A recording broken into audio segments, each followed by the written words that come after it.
Good evening, lords and squires, and thank you for tuning in to the 4th episode of JWCTV, where we bring you all the latest threats, gossip, and salt. So we have a special edition episode for you tonight, Power Rankings. And before that, just a few quick announcements. King? Yeah, thanks, Han. So real quick, round 5 will be May 11th at Mott P. And now with it being round 5, there are no more restrictions on decks. So extra turns galore, baby. And hopefully at this point, the Squires have played round 3 and are getting ready to play round 4. And our very own Last Place will be hosting another exhibition tournament on May 25th at the Guildhall. It'll be draft format of Secrets of Strixhaven. Hey, Hand, who won the last tournament? Well, are you referring to Secret Santa or the Lord tournament? Oh, yeah, there was a Secret Santa. I was referring to the Lord tournament. But... Well, then I believe that was you, my king. Oh, yes, right. Can't wait for that one.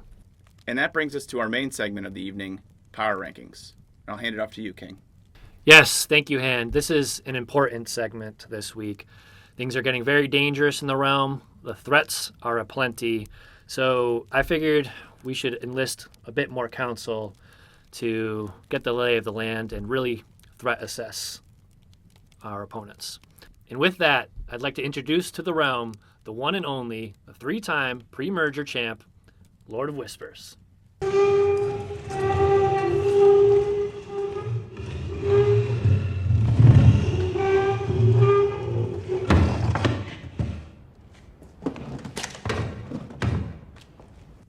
Hi. Thanks for having me. Good to see you. Welcome. Good to see you too. Good to have you here. Great hall. Looks really nice. I like what you guys have done with the place. Intimate, lovely table. Yeah, the queen got a little sick of the attire, so she decided to remodel the place a little bit. We got a new table in here, and yeah, Some glad you like candles, it. A little candle action. So scroll, keys. yeah, shout out to the queen. Thanks, Yeah, queen. Thank you, Queen. Thank you. So this is the first time we've discussed power rankings this season. It sure is. Yeah. Yeah. So I'm excited. Thank you for having me. So we decided we'd all do our own power rankings, right? Yes. Individually without anyone knowing. And then we merged them together, Yes. correct? Yes. So we got an average. So we can discuss the averages. If there were any outliers, someone had someone way higher than someone else. I'm excited to talk about it. Absolutely. Now let's get into it. All right, thanks, Lord of Whispers. Good to have you here. Why don't we start from the bottom up? We'll start with 12 Start and from work the our bottom. way. Yeah, start from the bottom, and then we'll be here all the way at first place. I'm first place, right? We'll find out. Oh, okay. We'll find out. Yeah. All right. So let's start from the bottom. Well, like you said, we're gonna go average power rankings between the three of us. In the 12th spot, we have Lord of Chaos and his deck, Chernobyl. So I think we all were pretty good. Had a little bit of variance here, but we were all kind of within the same area. Yeah, plus or minus 1. Lord of Whispers. What are we thinking here? It hurt. So I love you, Lord of Chaos. I did put you last. It was really tough, and hopefully you don't come for me next time we're at the table. Lovely table. I just feel like I tried really hard to consider the person playing the decks, but that doesn't really make sense in this case. Lord of Chaos is an amazing player. We all know this. I just haven't seen his deck able to close out a game. I see a lot of dirtling and a lot of spinning wheels, and I feel like this meta is fast. Correct me if I'm wrong. I agree.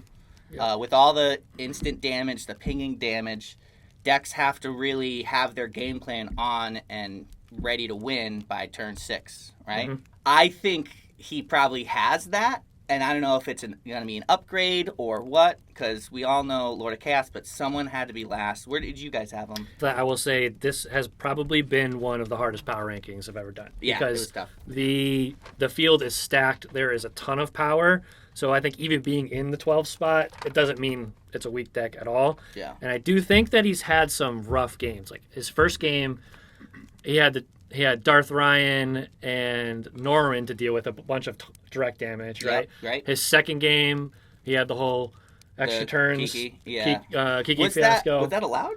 I don't know. We should probably talk to Kamish about that one. But, Yeah. I'm surprised yeah, Commish didn't take his points away. Yeah. You know. rough. Point being, 2 rough games back to back. Right, fair. His third game, he was doing some damage. That was the one where he got laser focused on Kiki for revenge, which he did. So Right. that was impressive. But did he win that game? But he didn't win that game. So to your point, Yeah.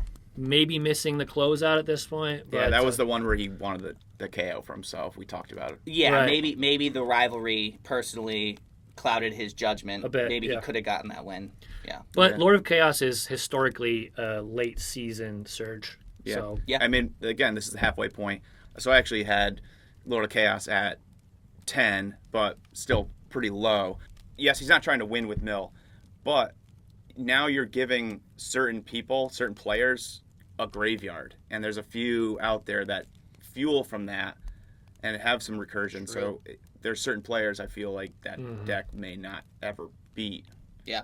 I do hear that last game he had a huge Mothman. It was like a 20 something. He had a bunch of counters on him, but then, to your point, lost to another deck Yeah. because it fed his win con into its graveyard. So Yeah, there is always Voltron.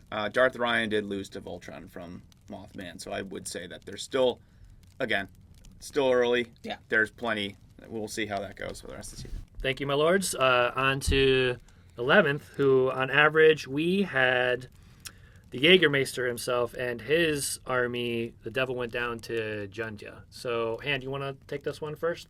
This was tough. I think just aside from the deck, the Jägermeister has been getting on the wrong end of some shady deals that have been happening at the tables. You don't say. No. Oh, I do, actually. It's Oh, decent. you do But say. I'm not going to get into that. So Henzi is a pretty powerful mechanic. He does, I mean, he's stealing creatures. It's thrown my games off multiple times. I will point out that he's probably put the most effort into stopping Voja, getting around that Ward 3, unfortunately letting other people get away with forgetting about Ward 3, but that's cheating, right? Ward 3 is cheating. Ward 3 is cheating. Ward 3 is cheating. Yes. When you say shady deals, shady, I guess you could say, but I think that's part of the JWC is navigating politics. And this is where I actually had Jägermeister higher. I had him at 9th. And I wanted to put him higher. I feel like his deck is a top 5 deck. I think what brought him down for me is I'm taking into account the pilot. And I love Jägermeister, but like I saw him, he had the winning board state on round 4 at the bomb shelter. Yep. He had the win, in my opinion, on the board, but I don't know. Yeah, I don't know if he wasn't focused or what. It was a long game. It was a long game. But that's where I kind of bring it down. But I feel like if he really focuses and really reads the table, can navigate those politics and those shady deals, as you say, Yeah. I feel like he could definitely jump way up in the power rankings before the season's end. So just to understand your point, you're saying politics in your mind is a big part of the game. If he brings that up a little bit, you might see him climb a bit in your personal Absolutely. rankings. I think if there's one thing for him to work on, it is the political side of it. Gotcha. Yeah. Okay. I think that's his missing link right now. All right. Yeah, so and I say shady deals. I was referring to deals that take. I mean, there was one deal that was discussed for 50 minutes in that game, so it didn't extend. yeah. Oh, interesting. Yeah. Yeah. I wouldn't call it shady. That was just a dumb deal. Yeah, well, That was- okay, so maybe But no, I my know what you vocabulary is off, but it was just. I think I heard from Darth Ryan he had to leave because he had a real job and he had to repair. Darth Ryan, yeah. I was trapped there. I Yeah. couldn't Poor leave, guy. so I had to witness all of it. And you were right. It was about 40 minutes of just discussing a deal. It was. Yeah. Yeah. And it was painful. But I will give Jägermeister his flowers that game. He did end up coming in last, but he was the one handling Voja, as you alluded to. I think he removed or stole Voja and removed him 2 or 3 times, which was part of why the game went 14 turns, but it kept us alive. Yeah. And yes, there was a deal portion in there, which probably should have prevented Voja from winning at the end, but he won. He legally won that game, and the fact that he won that game while getting his commander removed 2 or 3 times, we'll see later in the power rankings, but it shows why he's so strong. When you say he legally won, you're saying he didn't break any rules like didn't- extra turns or anything Didn't like break, that? yeah, didn't No. break any rules. Gotcha. Okay. Yeah, Just checking. Yep. Yeah. And deals are part of Commander. I've said it, so I'm Yeah. not trying to deter people from making deals. All right, we're already 2 in, and it's getting Spicy. it's getting spicy. This is important. Let's keep going. That's why you brought me. All right, next on the average power rankings is D-Rock, and with his deck, Zimone and Dina in the kitchen. Whispers, I'll take this one away because I think you might have been quite different on this one. This is the third one, and again, I disagree with this one wholeheartedly. I had the Conqueror so much higher. I had him at You had him at 6. 6. Yeah. Now, and again, I'm taking into the meta. I'm taking into the Lord himself and the deck. And I saw him at the bomb shelter. His deck is really good. I mean, he stole Nekusar. He stole 2 of my pieces in one turn. He was in control of that game. Yep. I really think he has potential to really to come out strong here in the second half. Okay. I don't know. I think he's the sleeper. Now, this is why we bring you in, Lord of Whispers. Appreciate the insight. I think for me personally, I've only played him 1 game, and that was the game when the High Sparrow went off, and none of us really got a chance to do anything. But he was building. You remember his he was board state? building. Yeah, he his had the next fairy. turn was going to be. It's I true. talked to him after the game. His next turn was going to be similar to what High Sparrow did. So you envisioning him kind of going off, building a big board state and swinging out with a bunch. Think of about damage. it. What have been his Achilles heel these past 4 seasons? Lands, Yep. right? Mana screwed. Yep. Mana screwed. His commander is solving that problem. Yeah. He doesn't have that problem anymore. So, and he's got blue. I mean, think about round 1. He made that amazing play where he stopped the chain balloon combo. I forgot about that. He did it fully knowing to wait until he discarded, right, his whole hand. The Conqueror is coming for the crown this season. He's coming to conquer. That's my opinion. Duly noted. But why'd you guys have him lower?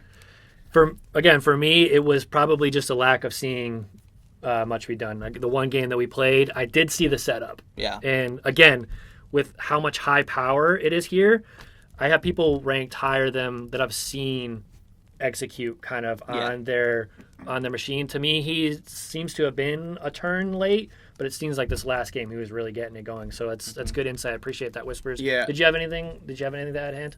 Yeah, so he definitely, I agree with the sleeper potential. I agree with the commander definitely is helping him with not being land screwed. He does have 41 lands in his deck, which is the most, I think, of anybody in this meta.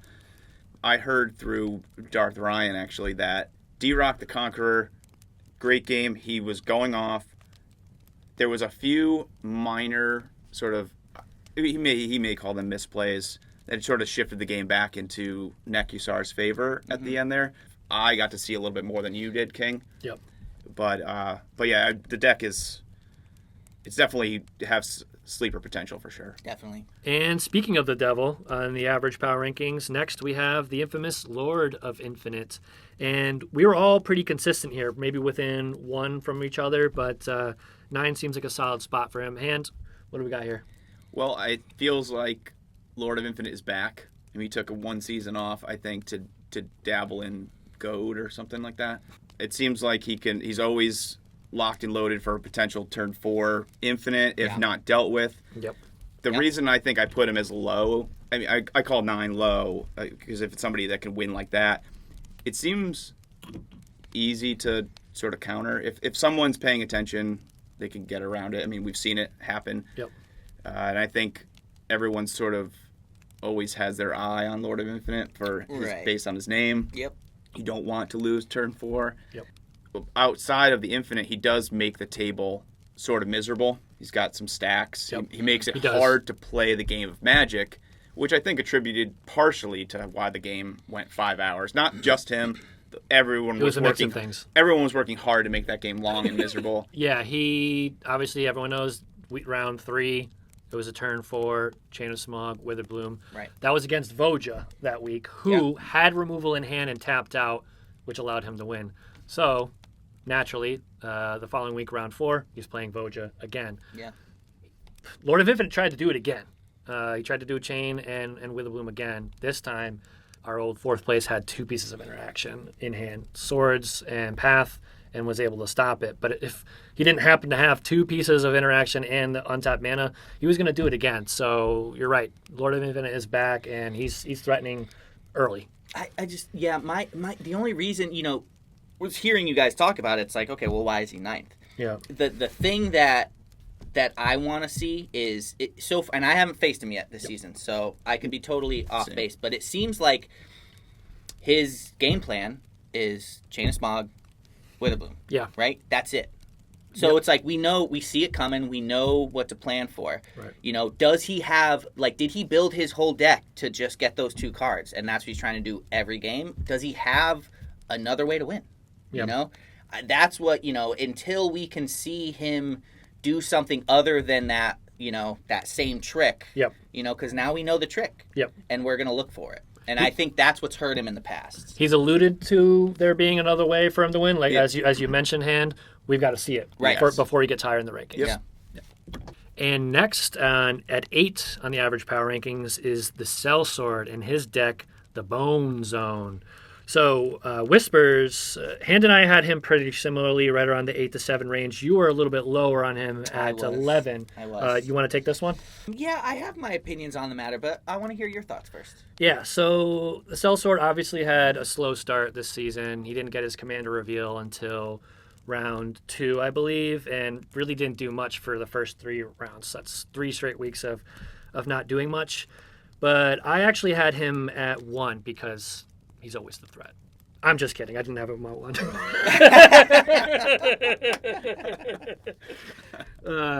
But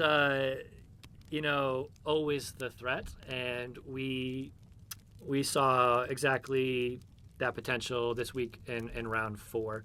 I think it was neither of you were in that game. Turn 6, he won. Yeah, so he won turn 6 in famous Sellsword fashion with an infinite combo. He had a bit of an assist from Lord of Chaos. Interesting. I didn't know about this. Yeah, so Lord of Chaos milled, I think, half of his deck. Oh, Yeah. and that helps. Yes. Which dropped his Devoted Druid into his graveyard, which, if you're not aware, Devoted Druid immediately goes infinite with his commander. So what you're saying is the Sellsword's a 10, yeah. but then if Lord of Chaos is at his table, he's a 5. That's what Or I he's was. a 2. He may even be a 1 Yeah. because always the threat. Yeah, that's actually what I was saying when we were talking about Lord of Chaos. Right. Yeah. Because if Lord of Chaos is anyone who's dumping things into the graveyard is going to fuel the Sellsword. But so. can I just speak on You what he You're the actually king. did in this past round, because I think that's what's scary to me and why I had him up a little bit higher than maybe you did, Whispers. But so Devoted Druid combos immediately with his commander. He was able to get Devoted Druid back to his battlefield. Devoted Druid, he could kill itself by putting the -1/-1 counters on it, and then with his commander, it comes back as an enchantment. It's no longer a creature. Harder to kill. You can't kill it, and when it gives itself -1/-1, it doesn't die. So you tap it for mana, -1/-1, it untaps, and there you go, infinite mana. So he had infinite mana, and he cast a Diabolic Intent, went and got Walking Ballista, and I have it on pretty good authority that there were counterspells in hand this game with untapped mana, but for some reason, Walking Ballista was allowed to hit the table. I did hear about that. Yeah. Wasn't that the Captain Rook who knows more Magic than all of us, right? Oh, yes, he's brilliant. Yeah. He's brilliant. I He hasn't heard, watched this though, so you can say whatever you want. I heard that he, made a misplay and told the table a wrong interaction. I think the confusion was everyone thought that when Devoted Druid came out that it would suffer from summoning sickness because it's a creature. What they forgot was that It's not. it comes back as an enchantment Right. and no longer has summoning sickness. So Walking Ballista hits, infinite mana. You all know the rest of the story. Ping everybody down and everybody's dead. So that, I know 3 straight weeks of not much happening, but that potential alone scares the shit out of me, and it's always a threat. So Yeah. I just feel like he's got a hole to climb out of from the first couple rounds. Yep. The other thing too is similar to what we talked about Lord Infinite. He's comboing, and to make it easier, part of his combo is in the command zone, which if Ward 3's cheating, a 2-card combo where 1 card is your commander is also cheating. But because of that, we know it. So if it starts happening again, it's a simple, just like with Lord of Infinite, you hold up mana, and when he tries to play his commander, you just don't let it. And it is 7 mana to cast. Right, and with this meta, there's so much direct damage flying around. Yep. Will he get to turn 5, 6, 7 to play his commander, before then? Yeah. That's actually what happened in the first 2 games. First, he didn't get to cast his commander because there was so much damage flying. Right. The second time, he got to cast it, but I think he was in the single digits at that point. Right. Yeah, Darth Ryan really... Darth Ryan actually, he made him appear into the Put abyss. him in a black hole, So maybe he had more life than that. But, and that's in the past. But he's since put in 6 game changers, probably. And we'll see, I'm sure. Do we have to check that? Because he was only allowed to put in 3. Oh, well, then he put it... Okay. I'm kidding. So he probably did put in 3. So, yeah, a lot of potential there. Maybe it's a rough spot for him with this meta. Again, we'll see how it goes. Yeah. And at 7, this is an important one, my lords. Be careful here, but it is I at average 7th position. I got to know, how's the crown looking in this field? How is he going to hold up against these threats? I mean, we all had you around 6 or 7. Yeah. Yep. So, Ducky, what do you have to say about this one? Well, I put you in the average because I feel it's really like a well-rounded deck, right? It's got, it's fast and you're very creature heavy. So in my experiences watching the games with Darth Ryan, you get by that deck. So it just from that experience, I think because the crown weighs heavy and you've been constantly like the threat to the crown, your deck is strong. I think you just get a little spooked when someone directs anything more at you. And I think that because we talked about this a few games ago, you retaliated and almost lost because of it. Darth Ryan is scary. Darth Ryan and other decks are scary too. Yes, absolutely. Like Boja. Boja's very scary. But yeah, the reason I had you right down the middle is because as a player and as our current king, most times you're coming out of the gate strong. You are Mr. Value, right? You're always thinking ahead. So with that, as the player, as the pilot, I would have put you in the top 5, right? Yep. With the deck in this meta, I would put it way down low because I don't feel like, and that's the thing. I know you. I know the way you build decks, and I feel like you're going to get a win out of nowhere soon. So that's why I feel like middle of the road is good. I wanted to put you higher, but we just have so many good decks to talk to in the top half. So right. Yeah. So I'm hearing the counsel from my lords is calm down and you're fucked. and maybe parlay time some more. Parlay time. Yeah. Yes. We did get Savala early, so hopefully we get to see a little bit more parlay time going forward. And now that we're at the halfway point, we'll break for a brand new segment, Readings from the High Sparrow. Ooh. I'm excited about this one. Nice. And we send it to you, High Sparrow, at the Citadel. Thank you, Hand Ryan. And my lords, welcome to the Grand Citadel. I am the patriarch of our church and the keeper of the lore, the High Sparrow. And by request of our King Mish, I will be bringing you the history that makes the JWC. And what better story to start with than the one that made the rules, the oldest rule of the JWC, with the grand conflicts. Now, my lords, we had started this tournament many moons ago. And back when we were all still young, pre-merger even, back in Season 2, our sitting king was the Conqueror, Doriak, playing an evil, graveyard-raising Madrotha that could win out of anywhere with its omniscience just pulled from the graveyard. The High Sparrow clipped its own wings and played a deck of cats and dogs that will never be seen again, ever. King Mish playing Fire and Ice Reyna and facing his number one rival, the Lord of Whispers, and Hammer Time. We were in a deep battle. The game had been going on for many, many turns. We were in a standstill. A lock. The Lord of Whispers was standing with kill shots on both the sitting king and our current king. And his politics, they were dirty that day. You see, our king was 4th place. How most people look at last place right now. The Lord of Whispers was hoping to hold him there. During the late turns, the Lord of Whispers could take out our sitting king, and he made that choice. Now, was it the best play? No. Was the king in charge, Dariok the Conqueror, most likely going to steal the win? Probably. But did Lord of Whispers care? No. He wanted to guarantee that King Mish stayed in 4th place. He chose to swing at Kamish. But before the attacks, our sitting king threatened to scoop.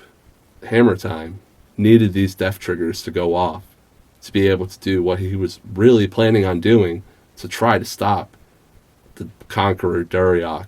If King Mish scooped, those death triggers don't happen. That is when the conflict truly began. You see, my lords, Johnny Walker has been in our tournament since the very beginning. And in the beginning, there were no cameras. The lore was only in our head. Walker ran deep. We were probably 4 to 5 shots in at that point. The High Sparrow was doing absolutely nothing. And the Conqueror was just riding out the waves. And then the table turns with King Mish scooping the words that still are in our lore today. Don't be a bitch. Play it out. Those words drove King Mish mad. In that moment, he snapped. And the two became violent. Instead of our cardboard cards doing the fighting, our fists were. King Mish and Lord of Whispers went at it, breaking the surrounding chairs, destruction in the spider lair. Some even say the dice from King Mish's deck haunt that lair to this day. During the struggle, the High Sparrow's army was flooded by bottles of alcohol and bottles of Johnny Walker. Back then, we used to bling out our decks pretty good. I lost a lot of good men that day. Afterwards, though, once the wreckage was cleared and temperaments went down, that's where another one of our lines come. Enemies tonight, brothers for life. You see, that could have ended the JWC right there. We could have parted ways and split the land equally. But due to us being true brothers and really wanting that crown, we held it together and pushed on. And that, my lords, is the story behind our oldest rule. Play it out. Don't be a bitch. And there's no crying in Magic.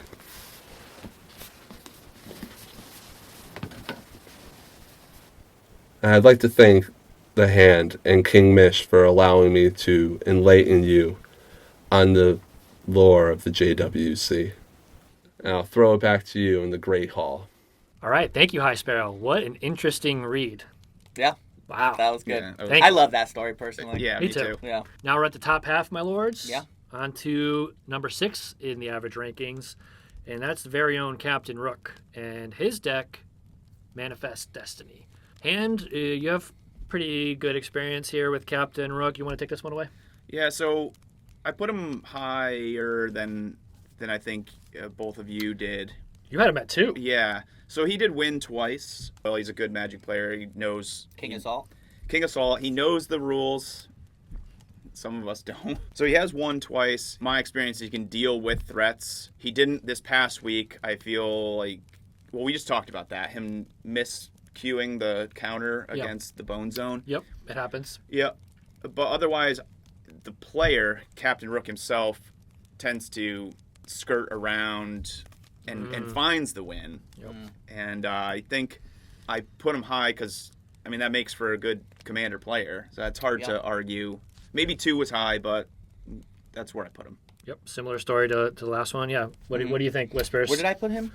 Whispers, you had him at 8. You had him a little bit lower. Yeah, I had him lower. So Yep. it's kind of like when we talked about the Jägermeister, right? Where, he had a great deck, but kind of weak on the politics side. I think it's the opposite with Captain Rook. Yep. He knows the politics. He knows the game of Magic, right? Very well. He is a student of the cards. Yes. He plays all the time, even without the JWC, so he knows the cards. Hey, he has other friends? I think so. I don't know. He's young. All right. Yeah, But I don't see. I've played him once, and I've read his commander, and it seems like a fair, simple commander. So but it's his table talk, and I don't even want to say talk. It's his table suggestion and maybe threatening. It's his public threat assessment. Hey, Yeah, look at everybody else. Right. We've yeah. seen this again. This story and before, we've right? talked about it. He's got a buddy for it last season, and still we're falling for it. I'm sorry. I just don't. I don't fall for it. Last time when I had him at the table, he got last. I'm not saying that was me, but I wanted to make sure the table knew. Lovely table. Don't listen to him. But he, like you said, he won twice. He's using it to his advantage, and we'll see if it continues. But yeah, that's why he's in the top 6. And now we're in the top 5 for our average placement of 5th. Kingmaker Kiki and his deck. I'm walking here. This is an interesting one. There's quite a bit of disparity here. Lord of Whispers, you had him the highest at 3, so why don't you start us off? Yeah, it's Kingmaker Kiki. What can I say? He knows how to play the game. But you know what? I don't want to give him any flowers, so I'm gonna hand it to you guys. You guys can talk about him. All right, that's fair.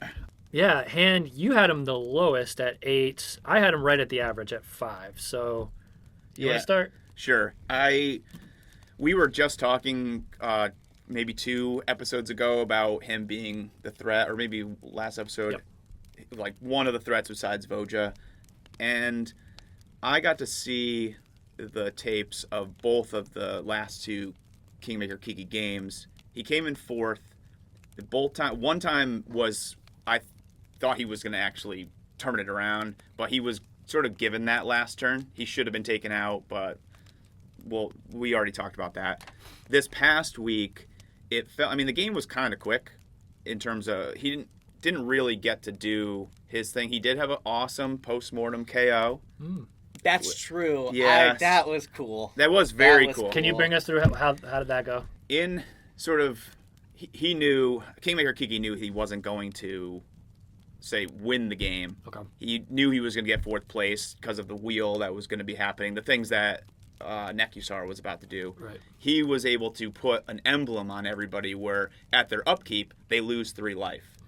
He stole a KO from Nekusar before Nekusar's draw effect would have ultimately. Yeah, with an emblem, because the emblem stayed even after Correct. he left. Oh, okay. Yep. Oh, Yes. so he does. So, Emblems don't yes. go away. right. Yep. So he dies. Yep, But his and And then the emblem still does there. the Yes. damage and took somebody out. Lingering post-mortem KO. That might be a first It was in a- it JWC was a first. history. I Yeah, I think- hate to say it. I wanted to, because I could have just not blocked when Darth Ryan swung at me and gave Darth Ryan the KO, but saner heads prevailed. I Yeah. gotta give him his flowers on that one. That was a one-time thing that I don't know if we'll see again. Maybe Maybe. Yeah. this season. What about you, King? What do you think about Kingmaker? So I had him at 5th. What I saw was very powerful, and now we are in week 5. Restrictions are lifted, And this is when Kingmaker really comes out of the game. and perfectly leads to my next point. Part of this is the player. There's only one person who has made more straight championship games than him. Don't know who that is, but he's a mainstay at the championship table. He is. So this is the time when things heat up. Restrictions are off.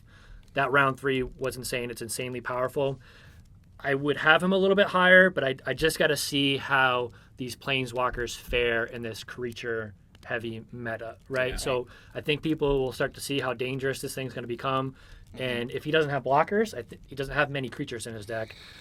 people can start swinging at these planeswalkers, and they're a little bit slow once they're gone. I don't know how much recovery ability he has. Mm-hmm. That said, they have so much synergy. It's very powerful. I could see him running away with some things here. So See, I don't even think the meta is so much creature heavy and Yep. more direct damage heavy, and he also can do direct damage as well. good point. A lot of his planeswalkers can deal direct damage. He Right. can, remove things, and so he has that advantage as well. If people are getting low from a Nekusar or a Norin, he can steal that KO. He can and- stack right on top of it. right. I Yeah. mean, that's what he did. Yeah. So because you have You have Nekusar, you have Norin, you have Commodore Guff, all doing direct damage. Mhm. Yeah. You even so have Chernobyl. Chernobyl does direct it with the mill. Yep. Yeah. So there's a lot of direct damage flying around. Yeah. Absolutely. I do think there are a lot of creature-based decks too. Obviously, like Voja, King's deck, High Sparrow. Right. You know, so I'm sorry, Salt. Captain Rook. yeah, Captain Rook, if he yeah. finds himself on the wrong table without blockers, people can either swing through and. Mm-hmm. But yeah, he's well positioned, kind of from both aspects. So Yeah.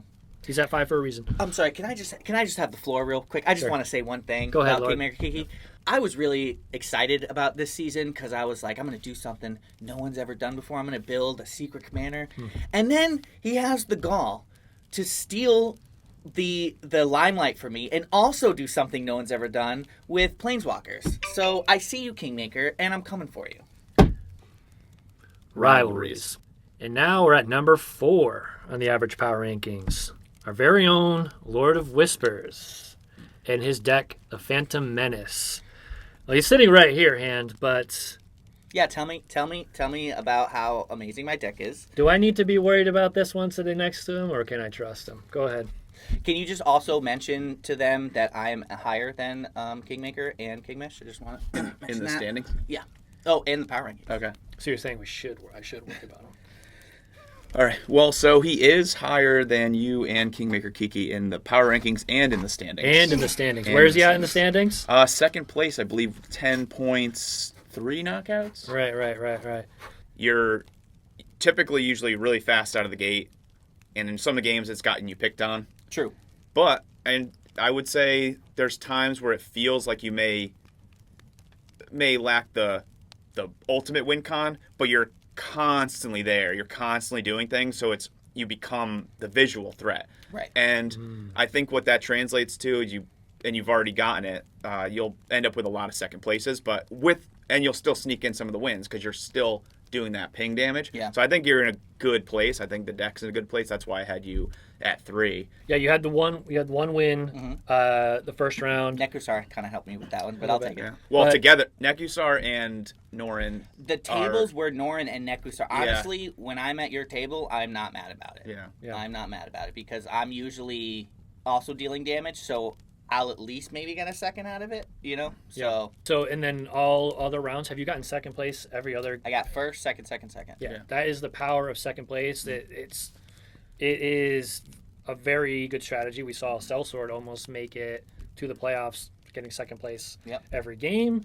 That said, people caught on to it, and Even last season with Blue Loyal Raptor. right, yeah, and and Owen Grady. Yep.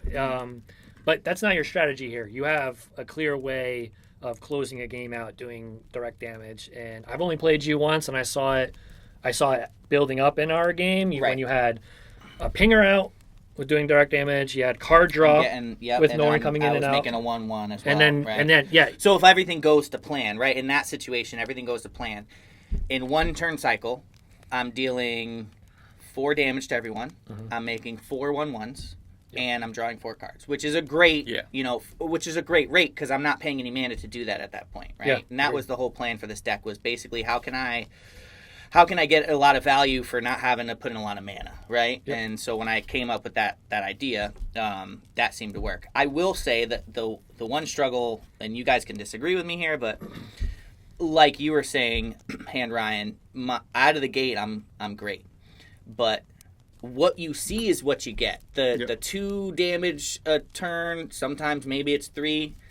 That's it, and I get there quickly, but then that's it. So, if the games go to turn 6, 7, and then, Bone Zone kind of goes off or Voja goes off, I don't really have the, Yeah.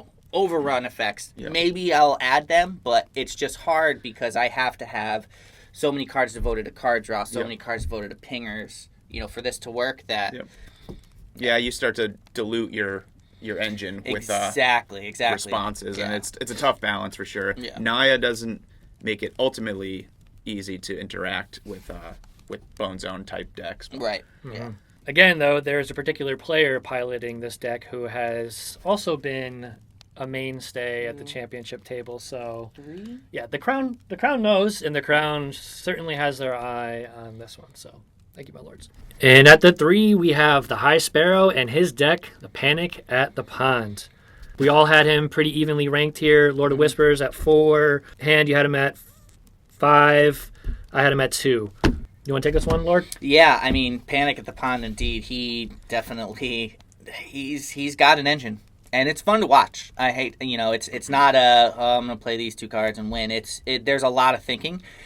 If there is one mark, it's maybe you can kind of get him to misplay and then throw him off a turn. But, I mean, once he gets that engine going, as a non-blue player, I ain't going to do anything about it. Yeah. Yeah, he's not only spinning his wheels, but the wheels are moving him forward. Yeah. To your point, I played him twice, and I've seen him do that thing twice. The first time, that was exactly what happened. Yeah. He kind of lost his gas and wasn't able to close it out. Right. But to be fair, it's super complex and very impressive. He had a board of 18 different things going on, so it is a lot to think about. If it ends up being a long game, like some of the ones we had last week, that could definitely be a heal. But I've seen it twice. That's why I had him at 2. It was extremely powerful and very hard to interact with.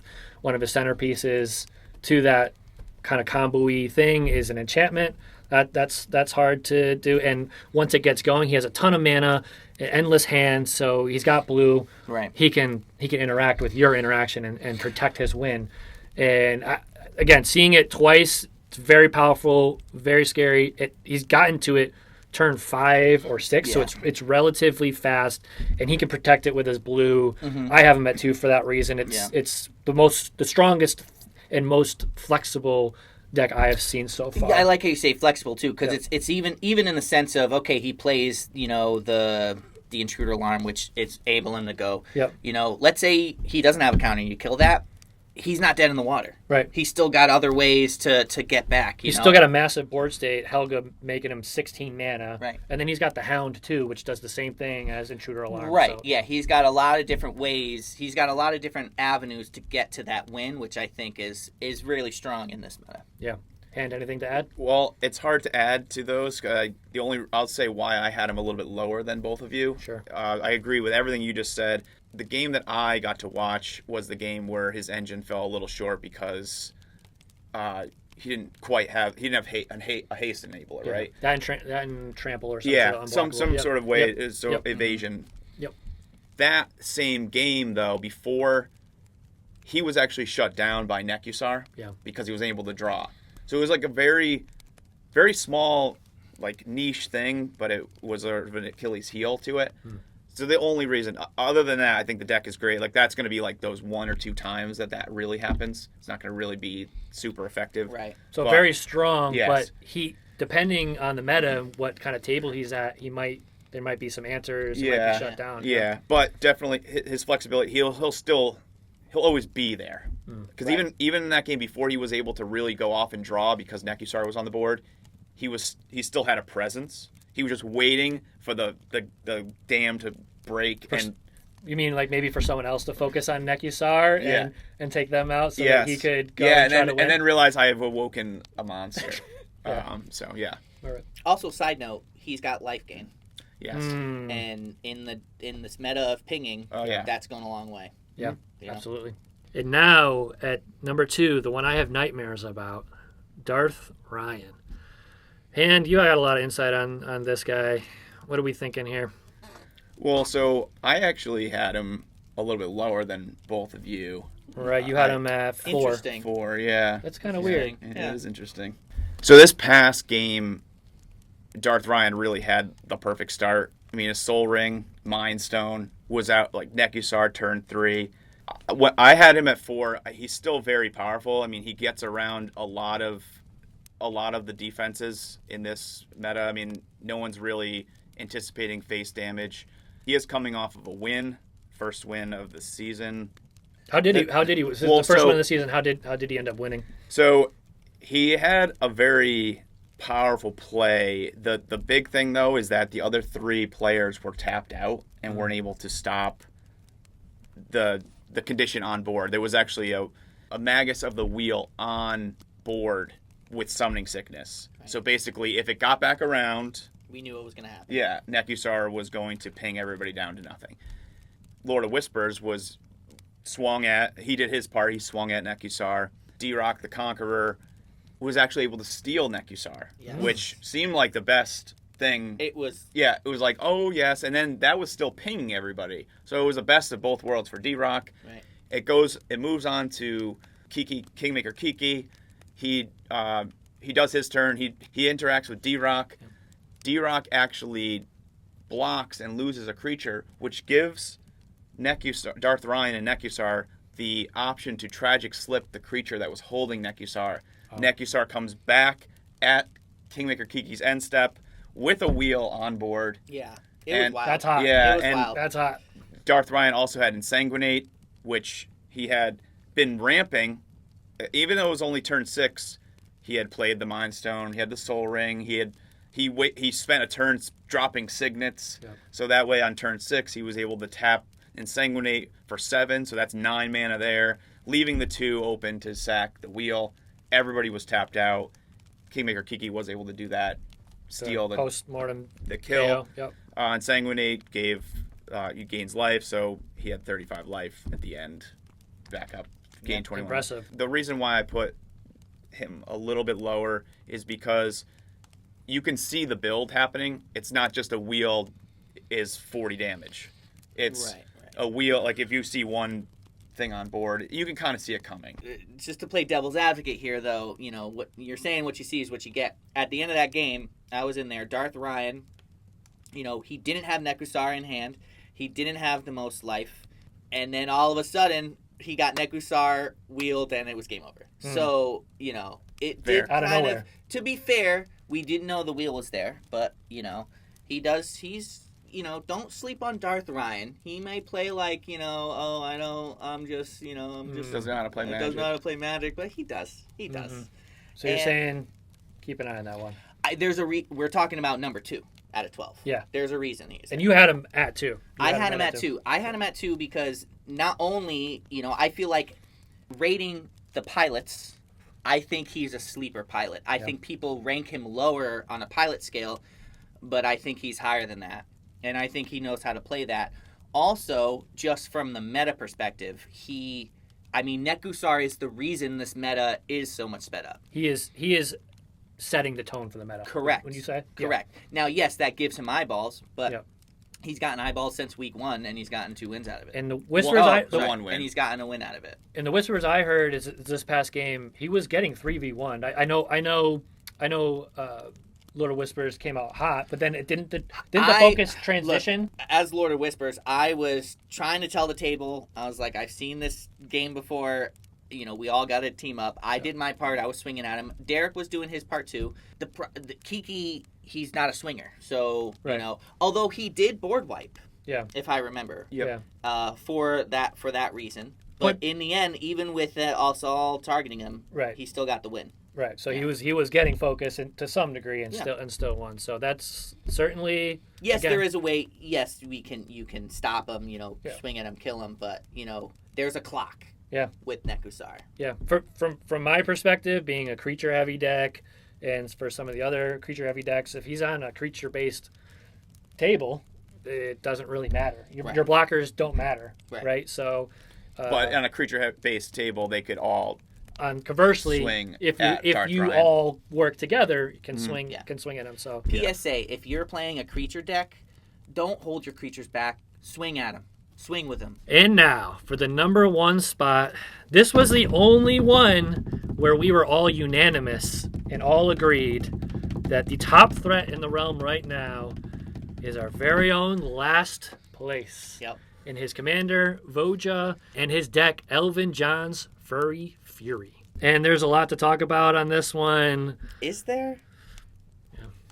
Ward 3 is cheating. I played Voja in the very last round, and yes, I made a bad deal. I'll be the first one to admit that. In the end, probably could have stole this one from him, but it was 14 turns at that point. It's anyone's game. We all had like 15 mana thanks to the Lord of Infinites board wipe that gave us a bunch of basic lands, right? So, but Voja had to have been dealt with over and over again. We've alluded to it before. Jägermeister took Voja and sacrificed him like 2 or 3 times, and he just kept coming back, kept coming back, and threatening the game and ultimately winning it.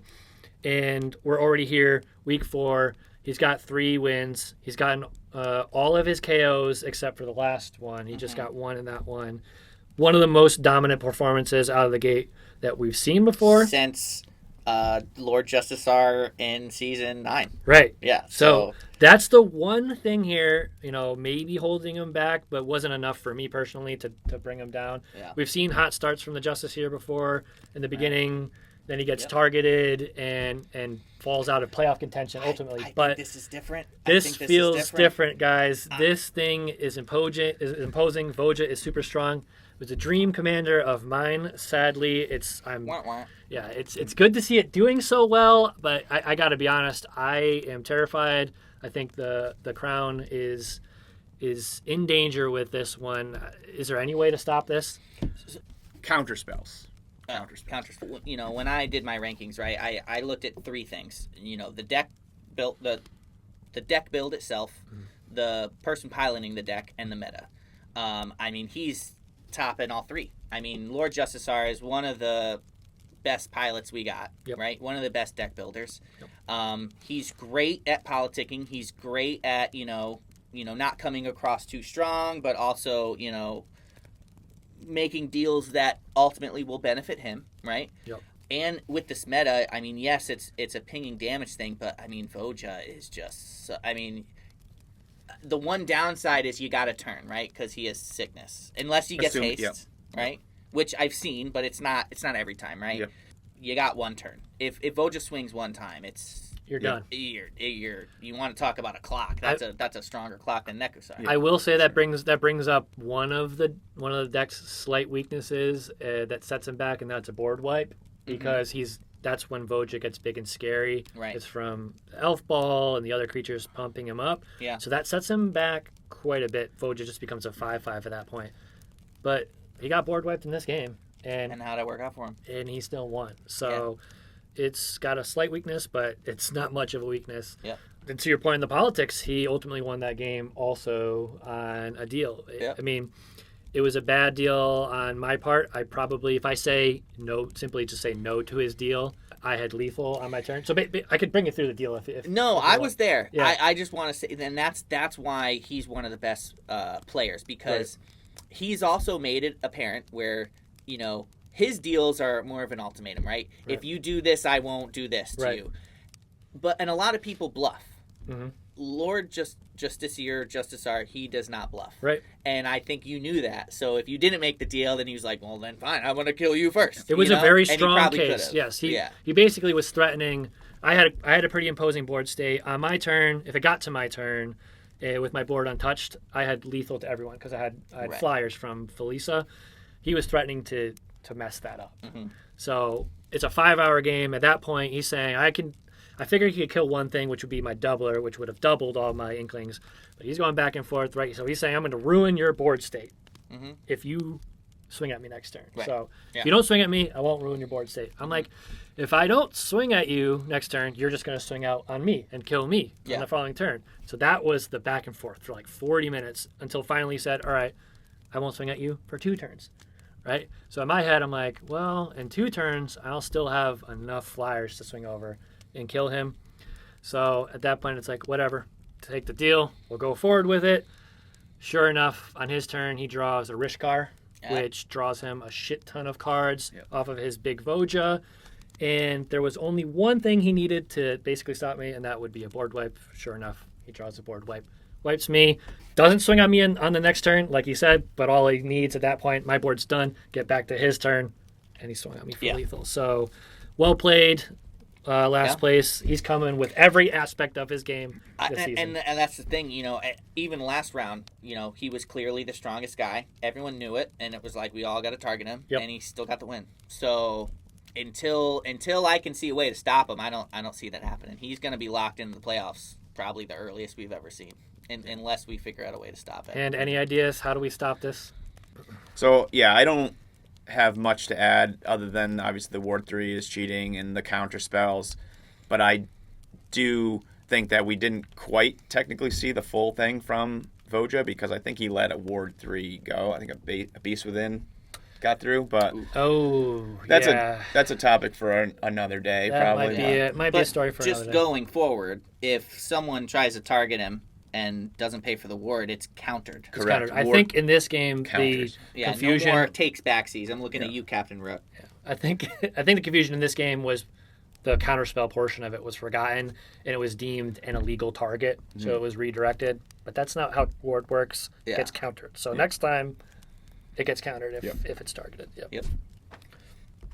All right, thank you, my lords. Very valuable. I think I got a much better understanding of the realm and the threats to the crown. We just have a couple more things to get to.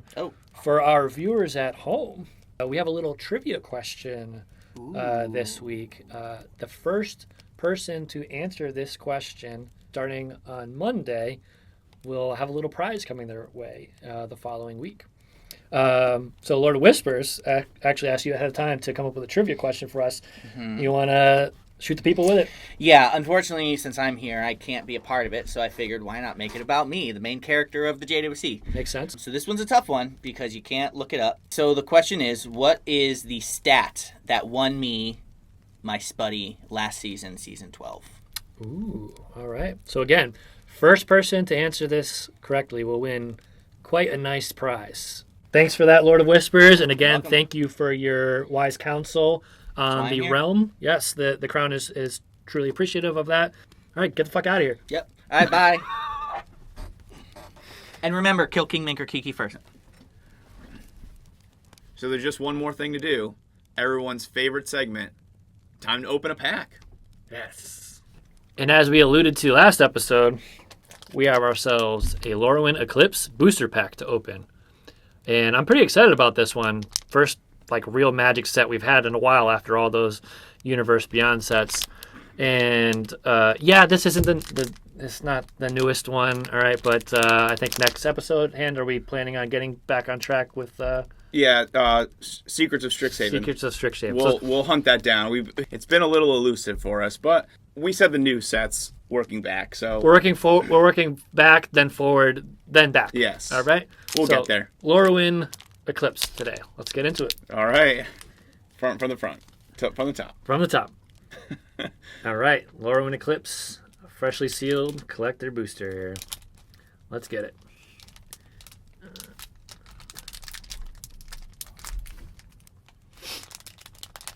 Opening packs like a rookie here. It's still exciting. Got our nice little art card here, and I think these are front to back. Yeah, all right. All right, a lot of cool cards that we could have in here. Fractured Foils, I think. There's a serialized card in Bitterbloom Bearer. So let's hit something big here. All right. Reckless Ransacking. Wild Unraveling. Gangly Stomping.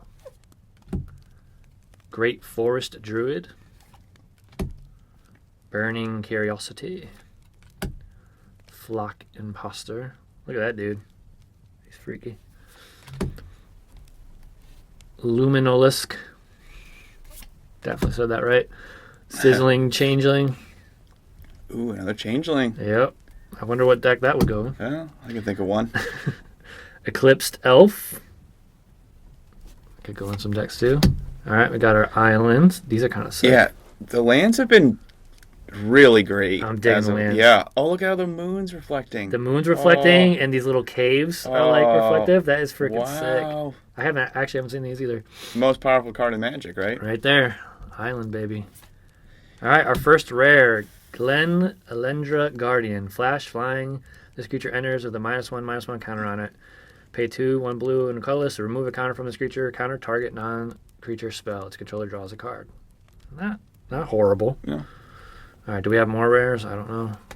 Another land following up last week with a Forest Island. Yeah. Not too bad. All Yeah. right. That's going to be decent. And a nice borderless art. This Board is is full art, I mean. This is the base. So it's going to be like what, $1 or $2, but I put these in like every single one of my Yeah. decks Oh, yeah. because they're cheap and Yep. it's a Forest Island. It's so a you go cool art find of it. it. All right. Do we have anything else? Another rare, Bloodline Bidding. I don't know this one. It's got Convoke. That's a throwback to my first ever standard deck right there. Choose a creature type. Return all creature cards of the chosen type from your graveyard to the battlefield. So that's Okay. quite a bomb. For 8 mana. For 8 mana. And Shadow Urchin. Whenever this creature attacks, blight 1. Whenever a creature you control with 1 more counters on it dies, exile that many cards from the top of your library until your next turn. Let me play those And another cards. rare. It's another. Oh! Let's go! What? Let's go! A foil. I think it's just a regular foil, full art. Bitter Blossom. That's sick, bro. Mythic. Yeah.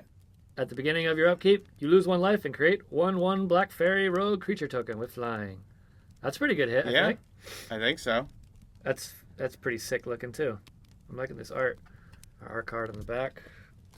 Don't know what it's worth. Yeah. I don't. But we were excited. Yay! All right. Yes. Pack openings. Pack opening. Well, and this has been an awesome episode. We had 2 new character unlocks, 2 brand new segments, a great pack opening, and just remember to our viewers at home, the first person to answer that trivia question correctly is going to win a nice little prize. Nice. And that concludes our show this evening. Remember to tune in Sunday nights at 8 before game day. And always remember, stay hydrated, my lords.